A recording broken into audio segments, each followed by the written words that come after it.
Hi అందరికీ. ఏం చేసేస్తున్నారు అనుకుంటున్నారా? మైసూర్ పాక్ అండి. అసలు ఆ మైసూర్ పాక్ అని ఎలా పేరు వచ్చిందో తెలుసా? ఈ స్వీట్ మైసూర్ ప్యాలెస్లో ఒక చెఫ్ ఎక్స్పెరిమెంట్ చేస్తే వచ్చిందండి. అది ఇప్పుడు వరల్డ్ వైడ్ ఫేమస్ అయ్యింది. ఏం లేదండి, చాలా సింపుల్ ఇంగ్రీడియంట్స్ మన ఇంట్లో ఉండేవే. శనగపిండి, షుగర్, గీ ఇవి వేస్తే చాలండి. మీకు స్మూత్నెస్ కోసం ఇంకా ఎక్స్ట్రా ఆయిల్ కూడా వేసుకోవచ్చు. మైసూర్ పాక్ అనేది 2 టైప్స్ ఉంటుంది. ఒకటి హార్డ్ వన్, ఇంకోటి సాఫ్ట్ వన్. ఇప్పుడు మేము చేస్తుంది వచ్చేసరికి సాఫ్ట్ వన్ అండి. నోట్లో పెట్టగానే కరిగిపోతుంది, అసలు అంత బాగుంటుంది.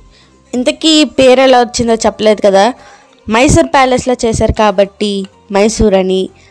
పాక్ అనేసరికి అది కర్ణాటక వర్డ్ నుంచి డెరైవ్ అయింది. పాక అంటే షుగర్ సిరప్ అని అర్థమండి.